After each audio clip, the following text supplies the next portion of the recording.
Hi. நேத்து தாங்க Kanguva movie போய் பார்த்தோம். உண்மையா சொல்லணும் அப்படின்னா படத்துல நடிச்சவங்க அத்தனை பேருமே பயங்கரமான எஃபோர்ட் வந்து கொடுத்திருக்காங்க. அதுலயும் வந்து சூர்யா கடந்த 2 வருஷமா எவ்வளவு ஹார்ட் ஒர்க் வந்து பண்ணிருக்காரு அப்படிங்கிறது இந்த படத்தை பார்க்கும்போது தெரியுது. அந்த அளவுக்கு கடினமா வந்து உழைச்சிருக்காரு. அவர் மட்டும் இல்ல, டைரக்டர் வந்து சிறுத்தை சிவா, அப்புறம் கேமராமேன் வெற்றி அப்படின்னு சொல்லி எல்லாருமே படத்துல பயங்கரமான ஹார்ட் ஒர்க் வந்து கொடுத்திருக்காங்க அப்படின்னு சொல்லலாம். அந்த படம் பார்க்கும்போது வந்து கிளியரா தெரியுது. குறிப்பா வந்து கிராபிக்ஸ் செக்ஷன் பார்க்கும்போது பக்காவா பண்ணிருக்காங்க. இது கிராபிக்ஸ் தெரியாத அளவுக்கு அங்க இருக்கக்கூடிய யானை, புலி, அப்புறம் பறவைகள், அது எல்லாமே வந்து மரம், காடு அப்படின்னு சொல்லிட்டு எக்கச்சக்கமான ஒரு எஃபோர்ட் வந்து கிராபிக் செக்ஷன்ல வந்து கொடுத்திருக்காங்க. அந்த அளவுக்கு அது ஒரு விஷுவல் ட்ரீட் அப்படின்னே வந்து சொல்லலாம். படத்தை பார்க்கும்போது அது நல்லாவே தெரியுது. அதுவும் இந்த படத்தை வந்து 3D பார்க்கும்போது வந்து சூப்பராகவே இருக்கும். அந்த அம்பு போறது, ஈட்டி போறது, வால், நெருப்பு எல்லாமே வந்து பார்க்கும்போது இன்னும் சூப்பராகவே இருக்கும் 3D. அந்த அளவுக்கு படம் வந்து ஒரு விஷுவல் ட்ரீட் அப்படின்னு சொல்லலாம். இது வந்து ஆதி காலத்துல இருந்து கனெக்ட் பண்ணி இந்த காலத்துக்கு வந்து கொண்டு வர ஒரு படம் தான். யூஸ்வலா படம் வந்து அப்படிதான் இருக்கு. நல்லாவே வந்து பண்ணிருக்காங்க அப்படின்னு சொல்லலாம். என்னங்க படத்துல ஒரே பிளஸ் தான் அப்படின்னா இல்ல, நிறைய நெகட்டிவ் இருக்கு. என்ன அப்படின்னா படத்துல ஹீரோயின் வராங்க, திஷா. அவங்க எதுக்கு வராங்கன்னே தெரியல. சும்மா ஒரு ஹீரோயினா ஒரு ஹீரோயின் இருக்கணும் அப்படிங்கிறதுக்காகவே கொண்டு வந்து அவங்களுக்கு ஒரு பாட்டு கொடுத்து ஒரு 2 சீன் வந்து கொடுத்து முடிச்சிட்டாங்க. அடுத்து எல்லா படத்துலயும் யோகி பாபு, கிங்ஸ்லி வந்து இருக்கணும் அப்படிங்கிற ஒரு கட்டாயத்துக்காகவே இந்த படத்துலயும் அவங்க 2 பேருக்கு ஒரு ரோல் சுத்தமா காமெடியே வரல. அடுத்து படத்துல சூர்யாவுடைய அம்மா அப்பாவா வருவாங்க. அப்பாவா யார் நடிச்சாங்க கூட மறந்து போச்சுங்க. பேசி நானும் காலையில இருந்து திங்க் பண்ணி பாக்குறேன், யார் சூர்யாவுடைய அப்பாவா நடிச்சாங்கன்னு தெரியல. ஆனா கோவிஸ் எல்லாம் அம்மாவா வந்தாங்க. அவங்க எவ்வளவு வேஸ்ட் பண்ண முடியுமோ வேஸ்ட் பண்ணிருக்காங்க. ஒரே சீன் 2 டயலாக் முடிஞ்சு போச்சு அவங்களுடைய பாட்டும். ஆனா இதுல வந்து நிறைய முக்கியமான சீன்ஸ் எல்லாம் இருக்கு. அதாவது படத்தை வந்து ஒரு இன்ட்ரோடக்ஷன் வந்து அந்த 5 கிராமத்து வந்து இன்ட்ரோடக்ஷன் கொடுக்கும்போது பேக்ரவுண்ட் வாய்ஸ் வந்து அரவிந்த் சாமி கொடுத்திருக்காருன்னு நினைக்கிறேன். சூப்பரா வந்து கொடுத்திருக்காரு படத்துல. அது கொஞ்சம் நல்லா இருந்தது.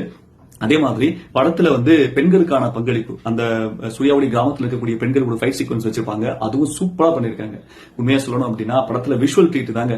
மற்றபடி வந்து இதுல அதிகமாக உழைச்சது தேவிஸ்ரீ பிரசாத் தான், மியூசிக் டைரக்டர். ஏற்கனவே சூர்யாவும் தேவிஸ்ரீ பிரசாத்தும் சேர்ந்தாலே நம்மளுக்கு எல்லாமே தெரியும். சிங்கம்லாம் பார்த்திருக்கோம், பார்ட் 1 பார்ட் 2. அதே மாதிரி வந்து 6 மூவி. இங்க சூர்யாவும் தேவிஸ்ரீ பிரசாத்தும் சேர்ந்தாலே படம் முழுக்க பயங்கர சத்தம் தாங்க இருக்கும். அதுல இந்த படமும் விதிவிலக்கல்ல. படம் ஸ்டார்ட் ஆனதுல இருந்து எண்ட் ஆன வரைக்கும் இருக்கிற எல்லா மியூசிக் இன்ஸ்ட்ருமெண்ட்ஸையும் பயன்படுத்தி எவ்வளவு இறைச்சலை கொடுக்க முடியுமோ அவ்வளவு சத்தத்தை வந்து கிரியேட் பண்ணிருக்காரு. அதாவது எப்படின்னா பாடலாசிரியர் வந்து விவேகாவும் மதன் கார்கியும் வந்து ரொம்ப கஷ்டப்பட்டு பாட்டு டைலாக்லாம் எழுதியிருக்காங்க. அதை எப்படி கேட்க விடாம பண்ணலாம் அப்படின்னு வரிஞ்சு கட்டி வந்து கொடுத்த மாதிரி இருக்கு. அந்த அளவுக்கு பேக்ரவுண்ட் ஸ்கோர் வந்து ஒரே இறைச்சலுங்க. படத்துல மைனஸ் பார்த்தா அது வந்து அதான் பெரிய மைனஸ். அதே மாதிரி படத்துல செகண்ட் பார்ட்டுக்கான லீட் ரோல் வந்து சூப்பரா எடுத்திருக்காங்க. செகண்ட் பார்ட் வந்து கார்த்தி வந்து வராரு.